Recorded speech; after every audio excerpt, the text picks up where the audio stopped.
So what got you interested in human trafficking? It's a little different in my situation. It's not really reading a book or hearing about it, but my sister was trafficked. So it got real personal real quickly, right? So when you go through that experience, your older brother, there's no dad in the house, single mom, you're involved, you're engaged. And then so you're thrown into a world that you didn't know exists, number one. And then this person that comes back, sister, is not the same person that left, right? So you're dealing with major issues, and then immigrated to the United States and found out that the problem is even larger in the US. It's more prevalent here than even what it was in South Africa, where I came from. So by default, when your sister goes through it, you want to fight the battle and say no one else should ever be exposed to this ever again.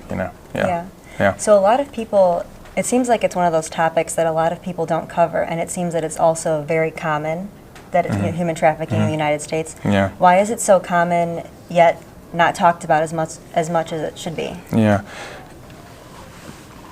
Human trafficking, and we're talking about sexual exploitation of minors, is a very difficult thing to talk about. Number one, it's uncomfortable, right? And the perception is that it's prostitution, but it's very different than prostitution. Sure, the act is the same, sex is being sold, but we're talking about minors here, and all of a sudden you get into a psychology mind space here where it's manipulation, it's coercion, right? And so most of these cases today in the United States, the kid's still at home. They go to school, or they're in a foster care system. So it's very difficult to detect it. If we say prostitution, we can drive into any city in the United States and there's a red light district, there's an area, you look for girls or guys on the street. These are kids in the malls and in school, and so the educators and the police and the forces are not trained to profile this. They don't know what it looks like, because the conventional wisdom is prostitution has a face, right? And so child sex trafficking is very different.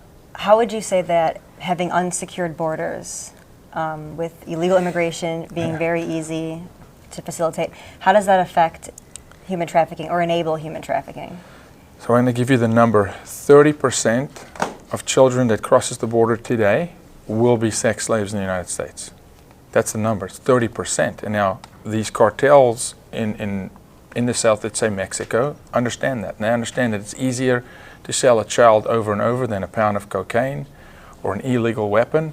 So they are, by design, sending kids across the border, right? And so a southern border that's open is the reason California is now the leading state in the United States for trafficking versus Georgia, because they're flooding into the system. Now the crisis is it's undocumented children. So now ICE, Homeland Security, can't go look for that child because nobody's looking for that child. That child is ghost, right? It doesn't exist. So it's a beautiful situation for traffickers, pimps, to say, okay, so if you're going to look for American kids, we'll just bring them across the border and we'll sell these kids into the sex trade. Underage, majority of them are 12 years old, right? So these are young children, to the point where they're sent across the border with a rape kit in their backpack, because they know, unless detained by authorities, and now we get into this whole conversation about securing kids at the border, making sure this is actually dad and not a pimp, keeping the child safe. If they're not detained by authorities, within an hour, the first rape will happen, within an hour. And that rape kit is a drug to make sure the girl does not get pregnant so that she can be sold over and over, because if she's pregnant, she has no use for the pimp. This is a very twisted environment. And so southern border is not just about a border and about immigration. It's got tentacles into all these kind of things, but definitely into trafficking.